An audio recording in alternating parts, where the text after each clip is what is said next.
देखिएगा statics GK का एक क्लास लेकर आया हूँ। इसमें सबसे पहले जो पहला प्रश्न होगा वो प्रश्न है किस मकबरे में पित्रादुला शैली का प्रयोग किया गया है।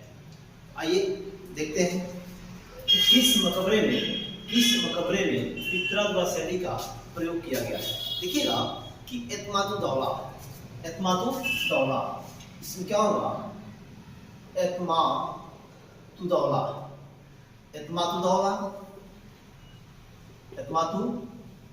का मकबरा में जो है यह पित्रादुला शैली का प्रयोग किया गया है। अब अगला प्रश्न से बनता है कि एतमातु दौला का मकबरा जो है, एतमातु दौला का मकबरा जो है वह स्थित कहाँ है, तो आगरा में स्थित है। आगरा में एतमातु दौला का मकबरा आगरा में स्थित है। देखिएगा कि किस मकबरे में पित्रादुला शैली का प्रयोग किया गया है। पित्रादुला शैली का प्रयोग एतमातु दौला के मकबरा में किया गया है और वह आगरा में स्थित है। फिर देखेंगे कि चार बाग शैली का प्रयोग कहाँ हुआ है। अगला प्रश्न जो है वो प्रश्न है चार बाग शैली का प्रयोग कहाँ हुआ है। तो आप जानते हैं कि हुमायूं के मकबरे में देखेंगे, हुमायूं के मकबरे में चार बाग शैली का प्रयोग किया गया है और हुमायूं का मकबरा जो है यह दिल्ली में है। यह स्थित कहाँ है, यह दिल्ली में स्थित है। फिर देखेंगे आगे कि यह दिल्ली में स्थित है। इसे पूर्व का ताजमहल कहा जाता है। इसे पूर्व का ताजमहल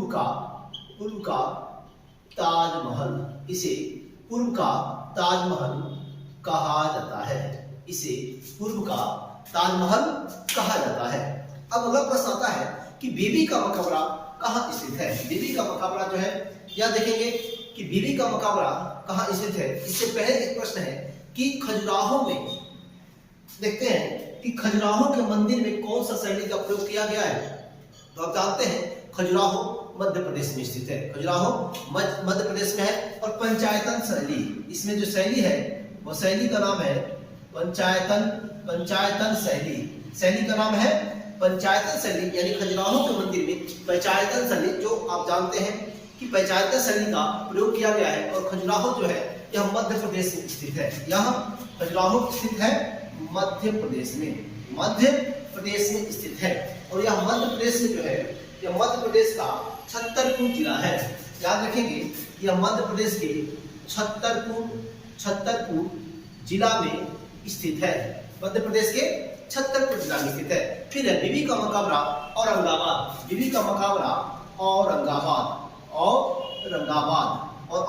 जो है वह महाराष्ट्र में, कहाँ, महाराष्ट्र में, औरंगाबाद महाराष्ट्र में स्थित है। फिर देखते हैं कि बीबी का मकबरा इसे ताजमहल की भद्दी नकल, देखिएगा इसे बीबी के मकबरा को ताजमहल की भद्दी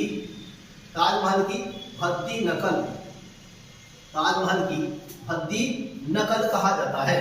बीबी के मकबरा को ताजमहल की भद्दी नकल कहा जाता है। आगे देखते हैं अगला प्रश्न है भारतीय प्रेस का मुक्तिदाता किसे कहा जाता है। भारतीय प्रेस का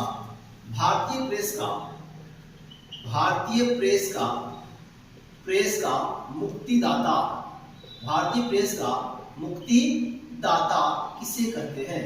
देखते हैं कि भारतीय प्रेस का मुक्तिदाता किसे कहा जाता है। आप जानते हैं मेटकाफ को।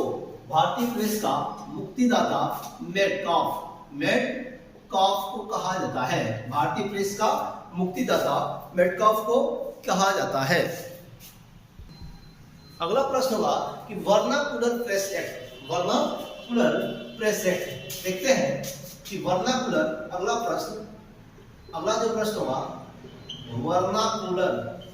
वर्नाकुलर प्रेस एक्ट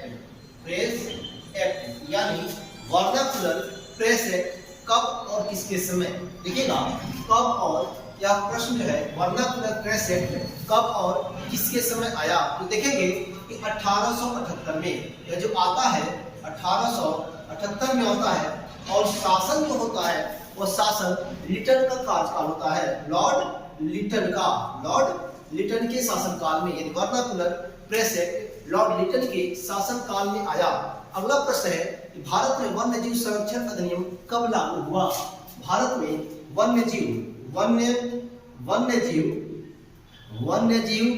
संरक्षण अधिनियम कब आया? भारत में वन्य जीव संरक्षण अधिनियम कब लागू हुआ? 1972। यहाँ होगा 1972 में। भारत में वन्य जीव संरक्षण अधिनियम कब लागू किया गया? तो 1972 में लागू किया गया, 1972 में। अगला प्रश्न है प्रोजेक्ट टाइगर अधिनियम। प्रोजेक्ट टाइगर अधिनियम जो है 1973 में लागू। पर्यावरण संरक्षण अधिनियम 1986। देखेंगे प्रोजेक्ट टाइगर अधिनियम 1973। इसके पश्चात जो है यह पर्यावरण संरक्षण अधिनियम, पर्यावरण संरक्षण अधिनियम, यह जो है यह 1986 का है। अधिनियम 1986, पर्यावरण संरक्षण अधिनियम 1986। भारतीय संविधान की संघ शक्ति समिति के अध्यक्ष कौन थे? देखिएगा एक अगला प्रश्न है, यह प्रश्न है भारतीय संविधान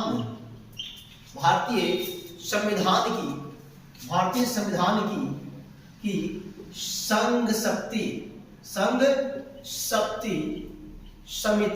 संघ शक्ति समिति के अध्यक्ष कौन थे? देखेंगे कि भारतीय संघ शक्ति समिति के अध्यक्ष कौन थे। देखेंगे हम कि संघ शक्ति समिति के अध्यक्ष जवाहरलाल नेहरू। देखेंगे पंडित जवाहरलाल नेहरू इसके अध्यक्ष थे, यानी संघ शक्ति समिति के अध्यक्ष पंडित जवाहरलाल नेहरू। और लगे हाथ एक और प्रश्न, प्रांतीय समिति के जो अध्यक्ष थे वह अध्यक्ष सरदार वल्लभ भाई पटेल जो थे, यह प्रांतीय समिति के अध्यक्ष थे। अगला प्रश्न देखते हैं कि प्रारूप समिति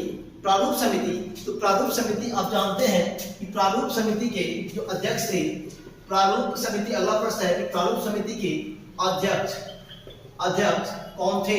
देखेंगे प्रारूप समिति, सबसे पहले प्रारूप समिति 7 सदस्य थी।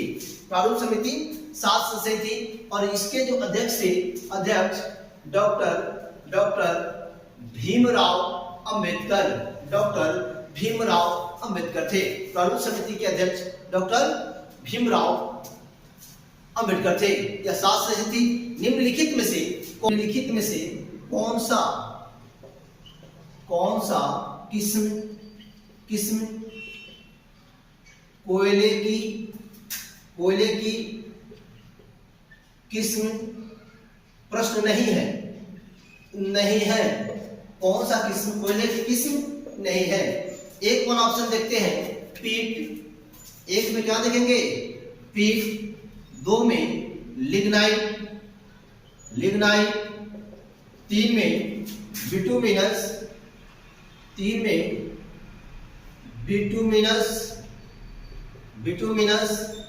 4 में बॉक्साइट।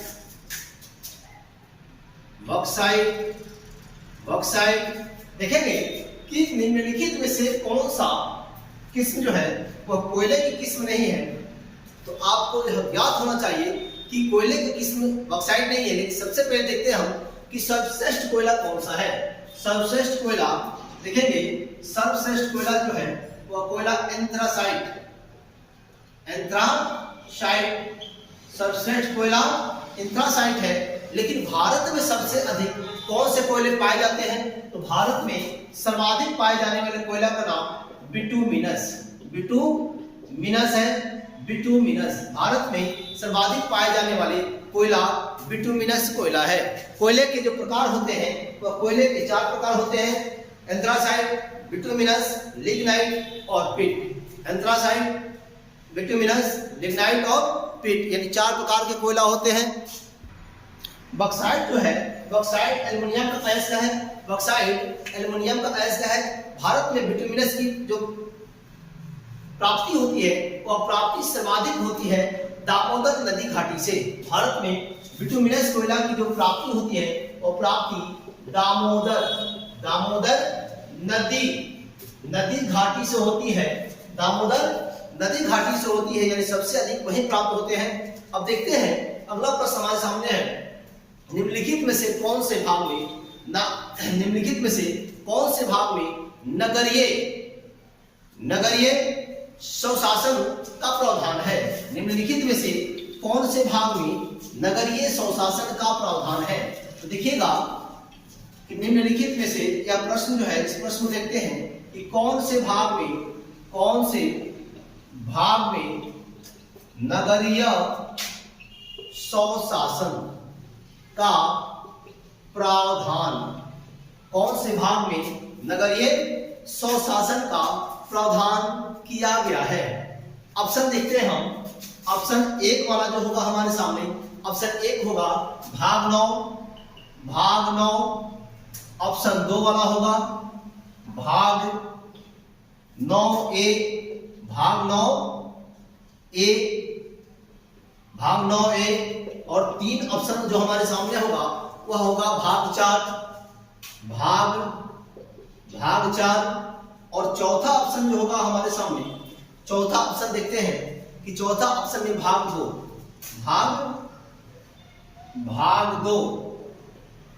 2 देखेंगे कि निम्नलिखित में से कौन से भाग में नगरीय स्वशासन या नगर पालिका की बात कही गई है। तो यह देखते हैं कि नगर पालिका जो है यह भाग 9A का विषय है। नगर पालिका भाग 9A का विषय है और इसी के तहत संविधान में 12वीं शेड्यूल को जोड़ा गया। और याद रखें कि इसमें नगर पालिका से संबंधित विषयों की संख्या है और विषयों की संख्या 18 है। जबकि भाग 9 में इसमें स्थानीय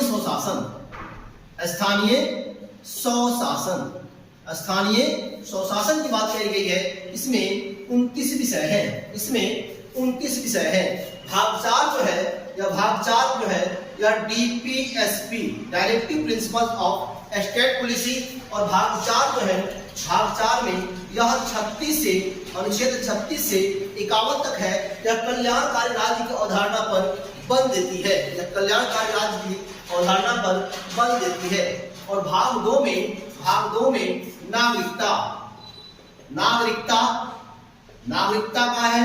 और भाग 2 अनुच्छेद जो है, अनुच्छेद 5 से 11 तक नागरिकता का जिक्र किया गया है। अगला प्रश्न देखते हैं कि क्या तो हो गया कि भाग 9 में स्थानीय स्वशासन में जो अनुसूची है, यह अनुसूची 11वीं अनुसूची को संविधान में जोड़ा गया। इसमें विषयों की संख्या 29। भाग 9 में जो है इसमें 12वीं अनुसूची इसके तहत नगरीय प्रशासन की बात कही गई है। नगर पालिका विषयों की संख्या 18। भाग 4 में DPSP अनुच्छेद 36 से 51 तक। भाग 2 में, और भाग 2 जो है नागरिकता से संबंधित है, अनुच्छेद 5 से 11 तक। अगला जो है देखते हैं कि 73वां कॉन्स्टिट्यूशनल अमेंडमेंट के तहत भाग 9 एवं अनुसूची 11 जोड़ा गया, यह आपको ज्ञात है। फिर देखते हैं कि 73वां कॉन्स्टिट्यूशनल अमेंडमेंट जो है भाग 9 और अनुसूची 11 जोड़ा गया। अनुच्छेद 243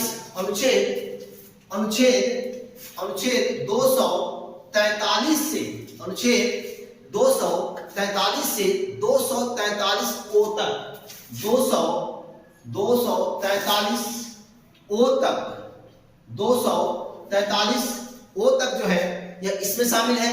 जबकि 74वें कॉन्स्टिट्यूशनल अमेंडमेंट भाग 9A अनुसूची 12 जोड़ा गया। इसमें 243 P से 243 ZG तक शामिल किया गया है। अगला जो प्रश्न है वो 26 नवंबर 1949 को देखते हैं। नागरिकता लागू किया गया। और आप जानते हैं नागरिकता जो है यह भाग भाग 2 का विषय है, अनुच्छेद 5 से 11 तक है। ये भली बात आपको ज्ञात है।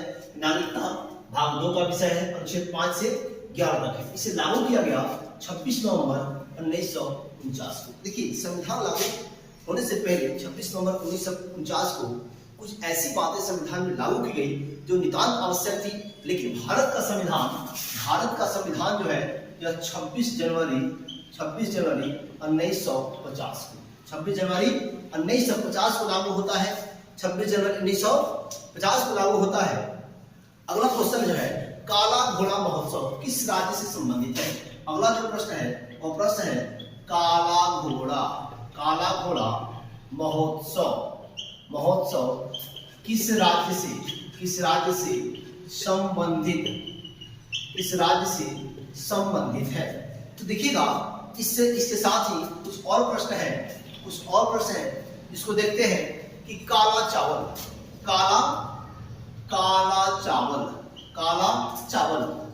के साथ काला नमक।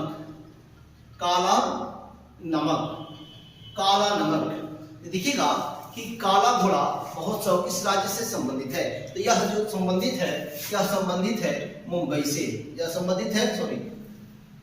काला घोड़ा महोत्सव जो है यह मनाया जाता है मुंबई में मनाया जाता है। मुंबई में महाराष्ट्र होगा और काला चावल जो है यह महोत्सव मनाया जाता है मणिपुर में मनाया जाता है चकहोम में। देखिएगा, यह मणिपुर में जिसे जीआई टैग भी प्राप्त हुआ है। अगला है काला नमक, यह सिद्धार्थ नगर में मनाया जाता है। काला नमक जो है यह महोत्सव सिद्धार्थ नगर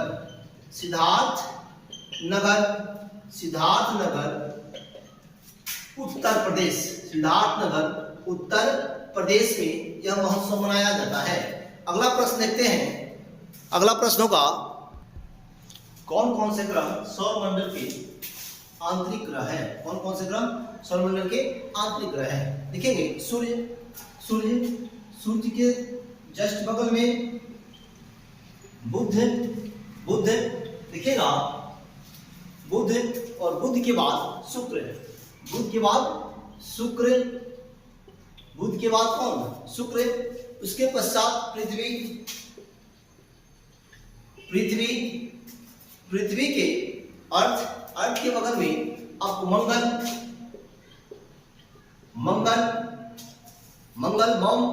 और इसके पश्चात बृहस्पति, जो सौरमंडल का सबसे बृहद ग्रह।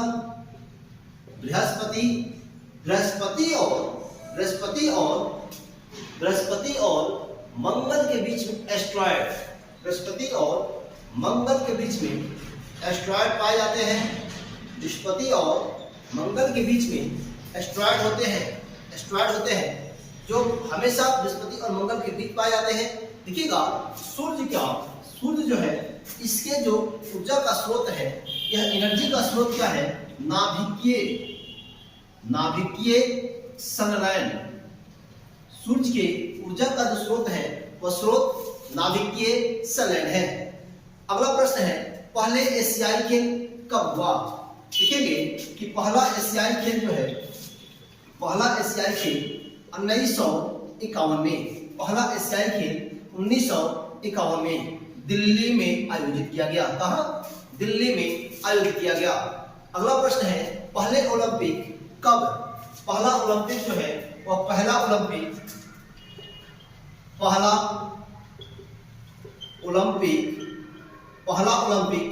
कब हुआ? तो पहला ओलंपिक देखते हैं कि पहला ओलंपिक, और यह जो ओलंपिक हुआ यह 1896।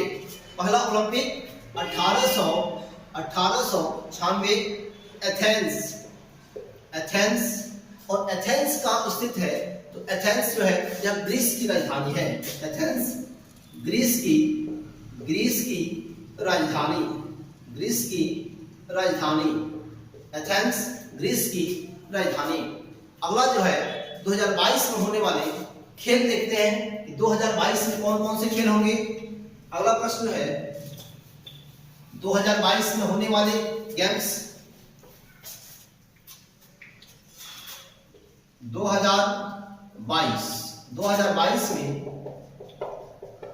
होने वाले खेल, 2022 में सबसे पहले एशियन गेम्स देखते हैं। एशियन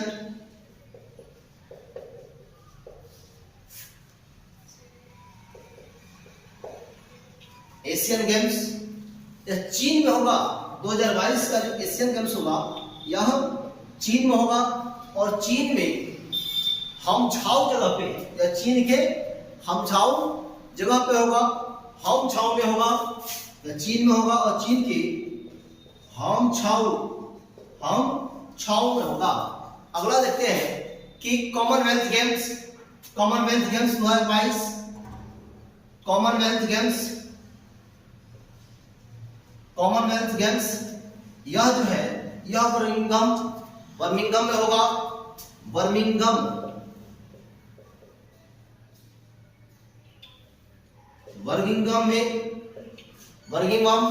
इंग्लैंड में होगा। बर्मिंघम इंग्लैंड में होगा। अगला गेम्स देखते हैं कि फीफा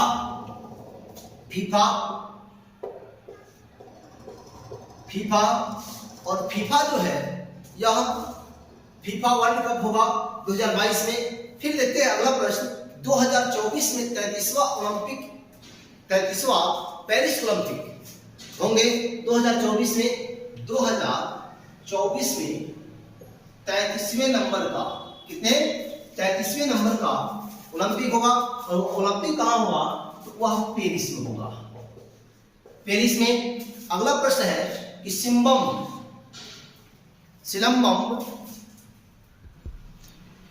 3 प्रश्न है। सिलंबम क्या है, इसके पश्चात है कलारीपट्टू क्या है और मलखंब क्या है। देखेंगे सिलंबम, यह कई बार लगातार प्रश्न पूछ रहा है कि सिलंबम क्या है। देखिएगा सिलंबम जो है यह एक प्रकार का मार्शल आर्ट। सिलंबम जो है एक प्रकार का मार्शल आर्ट है। सिलंबम क्या है? एक प्रकार का मार्शल आर्ट है जो तमिलनाडु का है। इसके पश्चात कलारीपट्टू जो है यह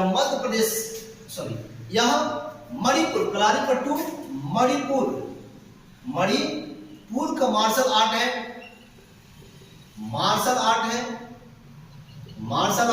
मणिपुर का। इसके पश्चात मलखंब जो है यह मलखंब मध्य प्रदेश का मार्शल आर्ट है। यानी यह तीनों जो है यह तीनों मार्शल आर्ट है। सिलंबम जो है यह मार्शल आर्ट है तमिलनाडु का, कलारीपट्टू मणिपुर का, जबकि मलखंब जो है यह मध्य प्रदेश का मार्शल आर्ट है। अगला जो प्रश्न है वो प्रश्न है कि सिंधु घाटी सभ्यता जो है वो सभ्यता किस युग की सभ्यता थी? तो वह कांस्य युग की सभ्यता थी। कांस्य युग की सभ्यता थी सिंधु घाटी सभ्यता। अगला प्रश्न है कि संविधान सभा की प्रथम बैठक में कितने सदस्यों ने भाग लिया? संविधान सभा की प्रथम बैठक में जो है वह संविधान सभा की प्रश्न देखते हैं। संविधान सभा की प्रथम बैठक में कितने सदस्यों